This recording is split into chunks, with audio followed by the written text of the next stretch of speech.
አብርሽና ሩታ ላይ ይጅባቸው ተይ የነሱ መጫወቻ ሆናችሁ እኮ የአብርሽና የሩታማ መጫወቻ ሆናችሁ እኮ በእናንተ ላይ ይሸቅላሉ። እውነት ተጣልቶ መስሏችሁ ነው? እነሱ የትዳር ትርጉም ያልገባቸው ሰዎች ቢኖር እነሱ ናቸው። እነሱ ሲጀመር እኔ ልጁን ግን ወልደውት ነው። እኔ ጥያቄ ነው ገብርኤል ወልደውት ነው ልጁን? አብርሽና ሩታ ወልደውት ነው? በማርያም ነገሩኝ እስቲ። እኔ የወለዱ ባይመስለኝም እኔ ፎርጂድ ሆኖ አልወለደችም ምናምን ብዬ እንትን እላለሁ። ደግሞ ታመጣለች ልጁን ከየት አምጥታ ነው የምታመጣው? እኔ እውነት እየመሰለኝ አይደለም።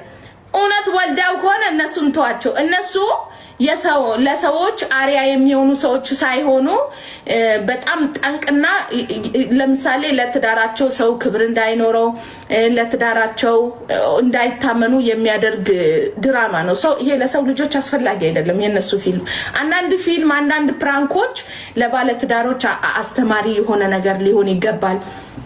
ሁለተኛ ነገር ደግሞ ልጆችን የሚያስተምር ገና ለሚያገቡት አስተማሪ የሆነ ነገር ማቅረብ ነው እንጂ እንደዚህ ሰዎችን የሚያበላሽ ይሄ ብልግና ምናምን ነገር ደስ አይልም።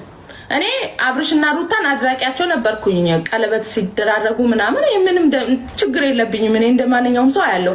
አሁን ላይ ግን አንድ ቀን አይቻቸው አላውቅም። ላያቸውም አልፈልግም። ምክንያቱም አስተማሪ የሆነ ነገር ሳይሆን ልጆችን የሚያበላሽ ትውልድን የሚያበላሽ ነገር ነው የሚያስተላልፉት እንጂ ምንም አይጠቅምም።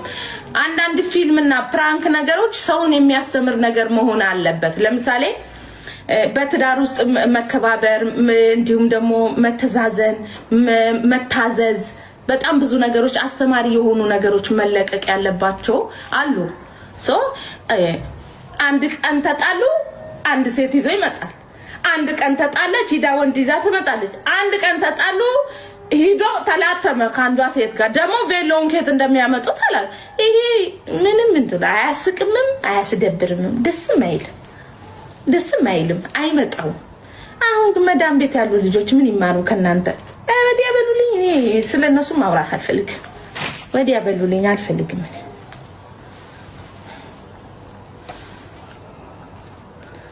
ምን ነው ሸዋ አሁንማ ፊልማቸው ማየት ራሱ እንዴት እንደሚያስጠላኝ ማርያምን ይመረኝ። በጣም ነው የሚያስጠላው። እንዴ ያው ትዳር ነው ወይስ እንትን ነው የሚባለው? እሱ እኮ ባለጌ ነው።